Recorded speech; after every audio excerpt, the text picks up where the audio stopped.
ஹர மகாதேவா. தென்னாடுடைய சிவனை போற்றி, எந்நாட்டவர்க்கும் இறைவா போற்றி போற்றி. தில்லை சிற்றம்பல மண்டபத்தில் ஆனந்த நடனமாடும் இறைவனின் எழுந்தருளிய பாதத்திற்கும் நின்ற பாதத்திற்கும் வணக்கம். அடியார்களின் வரலாறை கேட்டுக்கொண்டிருக்கும் மெய்யன்பர்களே, உங்களுக்கு அடியேனின் வணக்கம். அடியார்களின் சிறப்பை தெரிந்து கொள்வதின் மூலம்தான் நாம் ஆண்டவனின் பெருமையை அறிய முடியும்.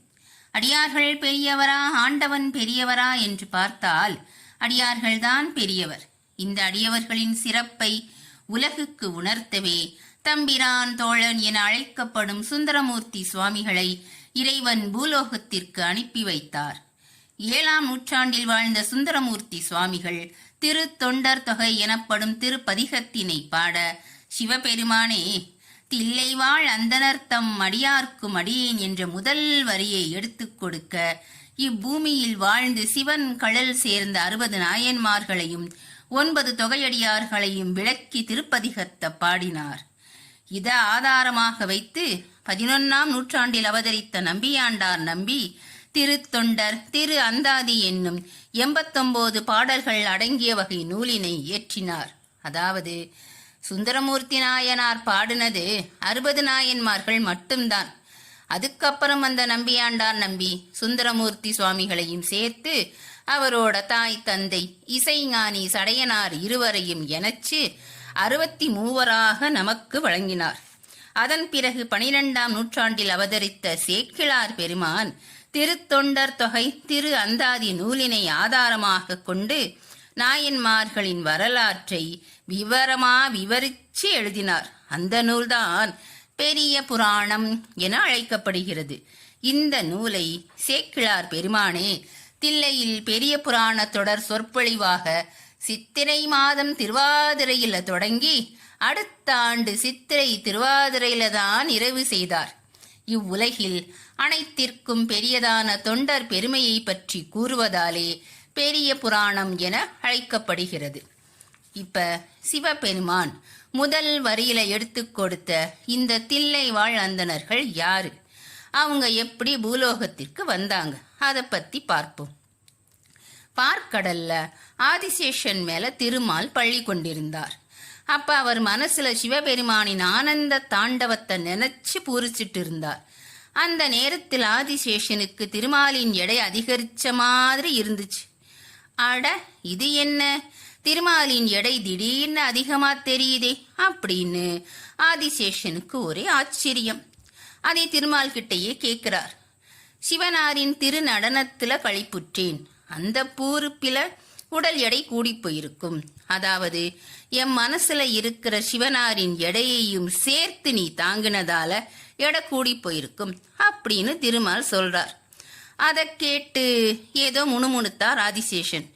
என்ன ஆதிசேஷா, எதுக்கு முணுமுணுக்கிற, தயங்காமல் சொல் அப்படின்னு கேட்டதுக்கு, ஈசனின் திருநடனத்தை தரிசிக்கும் ஆசை தங்களுக்கே இருக்கும் போது எனக்கு மட்டும் இருக்காதா அப்படின்னு சொல்ல, அவ்வளவுதான, இப்பவே நீ பூலோகத்தில் தில்லையம்பதிக்கு போ, அங்க வியாக்கிரபாதருங்கிற முனிவர் தவம் செஞ்சிட்டு இருக்கார், அவர் கூட நீயும் சேர்ந்து தவம் செஞ்சு ஈசனின் திரு நடனத்தை தரிசிப்பாயாகன்னு அருள்றார். உடனே ஆதிசேஷனும் பதஞ்சலி முனிவர்ங்கிற நாமத்தோட தில்லைக்கு வர்றார். வியாக்கிரபாதர் கூட நட்பாகிறார். 2 பேரும் சேர்ந்து தவம் செய்கிறாங்க.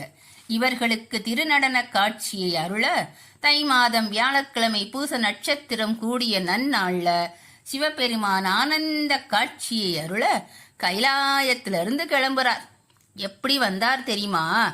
சிவபெருமான் கிளம்பும் போது இந்த நடன காட்சியை காண அங்கிருந்த தேவர்கள் நாங்களும் வருவோம்னு சொல்றாங்க. சிவகணங்கள் நாங்களும் வருவோம்னு சொல்றாங்க. அதோட 78,000 முனிவர்களும் நாங்களும் வருவோம்னு சொல்ல எல்லோரும் சிவபெருமான் கூட சேர்ந்து வர்றாங்க. இவங்க எல்லாருக்கும், பதஞ்சலி முனிவருக்கும் வியாக்கிரபாதருக்கும் தில்லை திருத்தலத்தில் ஆனந்த நடன காட்சியை காட்டி அருள்றார் எம்பெருமான். பதஞ்சலி முனிவரும் வியாக்கிரபாதரும் இந்த நடன தரிசனம் காணாமல் எந்த வேலையும் செய்வதில்லை என எம்பெருமானிடத்திலே ஒப்பந்தம் செய்து கொள்கிறார்கள். கைலாயத்திலிருந்து வந்த 78,000 முனிவர்கள்ல 3000 பேருக்கு எம்பெருமானே குருவாக இருந்து எம்பெருமானிடம் தீட்சையும் பெற்று பூஜிக்க கூடியவர்கள். தீட்சை பெற்று பூஜிப்பதாலேயே தீட்சிதர்கள் அப்படின்னு அழைக்கப்பட்டார்கள். இப்ப நடன தரிசனம் முடிஞ்சிருச்சு. வந்த எல்லாரும் திரும்பி கைலாயத்துக்கு கிளம்பும்போது சிவபெருமான் அந்த 3000 பேர்கிட்ட, நீங்க இங்கேயே இருங்க, இங்கேயே இருந்து இந்த நடராஜருக்கு தொண்டு செய்யுங்க, இந்த நடராஜர் உங்கள் வசம் அப்படின்னு சொன்ன உடனே மத்த எல்லாரும் கைலாயத்துக்கு கிளம்பிடுறாங்க. அன்று முதல் அந்த 3000 பேரும் நடராஜருக்கு தொண்டு செய்ய தங்கள் வாழ்க்கையை ஆரம்பிக்கிறாங்க. நடராஜ பெருமானின் திருமேனியை தீண்டி பூஜிக்கும் பேறு பெற்ற இவர்கள்தான் தில்லைவாழ் அந்தணர்கள் அப்படின்னு சொல்றோம். இந்த தீட்சிதர்களுக்கு சில நியதிகள் இருக்கு. அது என்னன்னு பார்ப்போம். தில்லை பெண் எல்லை தாண்டான்னு ஒரு சொல் வழக்கு இருக்கு. அதாவது தீட்சிதர்கள் குடும்பங்களுக்குள்ளேயே திருமணம் செஞ்சுக்குவாங்க. வெளியே பெண் எடுக்க மாட்டாங்க, வெளியூருக்கும் போக மாட்டாங்க. இவங்களுக்கு 4 கோத்திரம் இருக்கு. ஸ்ரீவர்ஷ கோத்திரம், கவுண்டின்ய கோத்திரம், ரிஷிக்யான்யர் கோத்திரம், விஸ்வாமித்ர கோத்திரம். இந்த 4 கோத்திரத்துக்குள்ளதான் பெண் எடுப்பாங்க, பெண் கொடுப்பாங்க. அவரவர் கோத்திரத்தை தவிர மற்ற கோத்திரங்கள்ல கொடுப்பாங்க. தீட்சிதர் குடும்பத்துல பிறந்த ஆண் குழந்தை பிறந்த உடனேயோ அல்லது வளர்ந்ததுமோ தீட்சிதர்ங்கிற பட்டத்துக்கு வர முடியாது. உபநயனம் அப்படின்னு சொல்ற பூணூல் வைபவம் முடிஞ்சதுக்கு அப்புறம் கூட தீட்சிதராக முடியாது. திருமணமாகி தாலி கற்ற வைபவம் நடந்து முடிந்த அந்த நிமிஷத்திலிருந்துதான் அவர் தீட்சிதர் அப்படின்னு அழைக்கப்படுறார். ஒரு சமயம் திருஞான சம்பந்தர் நடராஜ பெருமானை தரிசிக்கும் ஆவல்ல தில்லையம்பதிக்கு வந்தார்.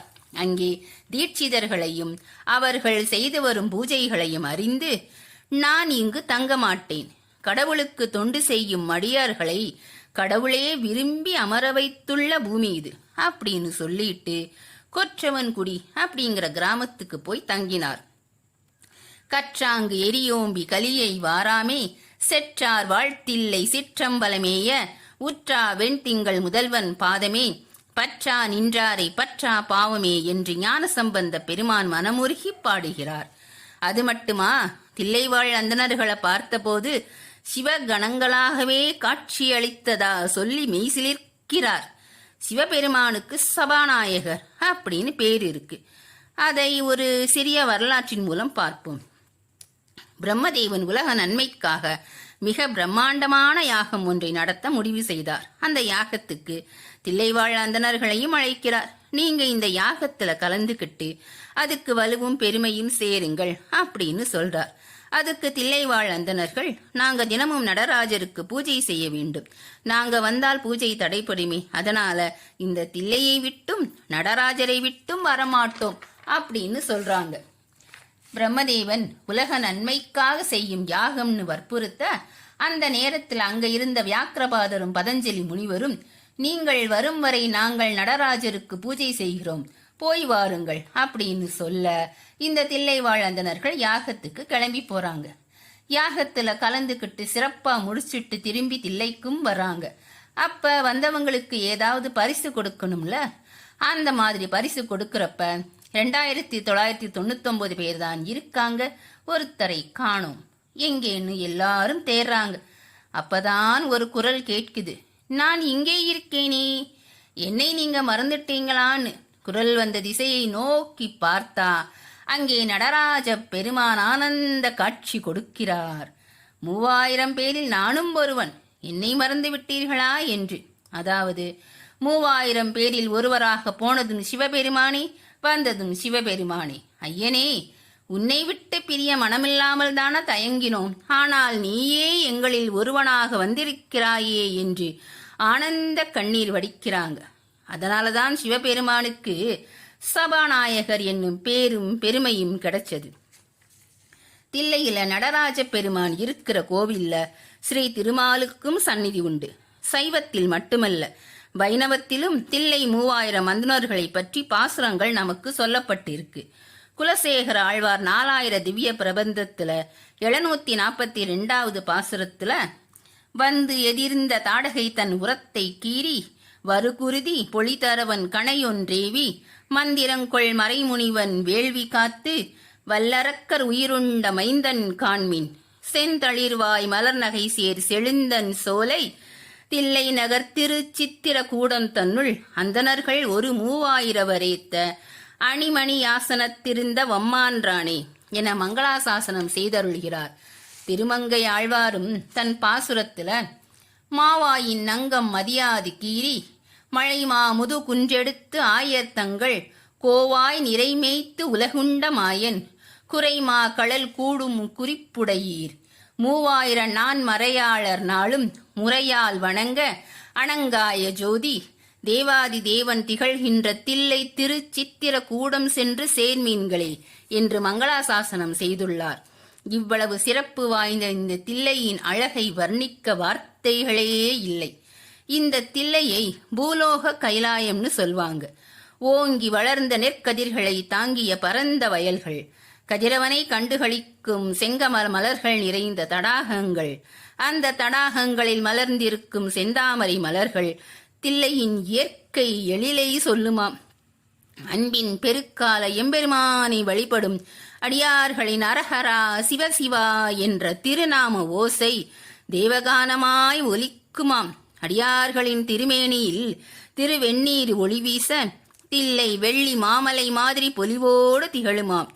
பொன்னாகி மணியாகி போகமாகி புறமாகி அகமாகி புனிதமாகி மண்ணாகி மலையாகி கடலுமாகி ஆதியாகி நடுவுமாகி அளவிலா அளவுமாகி பெண்ணுமாகி ஆணுமாகி கருணை மழை பொழியும் வள்ளலாகி ஆனந்த தாண்டவமாடும் பிறையணிந்த பெருமானின் பூங்கழல்களை போற்றி வாழும் இந்த தில்லை வாழ் அந்தணர்களுக்கு கோவில் மதிலை சுற்றியுள்ள கிழக்கு வீதி, தெற்கு வீதி, மேல வீதி, வடக்கு வீதி, இந்த 4 வீதிகள்தான் உலகம். இந்த தெருக்களையும் ஆடல் வல்லானையும் தவிர வேறு எதுவுமே இவர்களுக்கு தெரியாது. அதனாலதான் எத்தனையோ சிவாச்சாரியார்களுக்கும் பட்டாச்சாரியார்களுக்கும் குருக்கள்மார்களுக்கும் கிடைக்காத தனிப்பெருமை இந்த தில்லை வாழ் அந்தணர்களுக்கு கிடைச்சிருக்கு. அதனாலதான் சிவபெருமான் சுந்தரமூர்த்தி நாயனார் திருத்தொண்டர் தொகைப்பாட தில்லை வாழ் அந்தணர் தம் அடியார்க்கும் அடியேன் அப்படின்னு முதல் வரியை எடுத்து கொடுத்திருக்கார். அடுத்த பதுவுல 63 நாயன்மார்களையும் ஒவ்வொருவராக பார்ப்போம். தில்லை வாழ் அந்தணர்கள் திருவடிகள் போற்றி போற்றி, அம்மையப்பன் மலரடிகள் போற்றி போற்றி, திருச்சிற்றம்பலம்.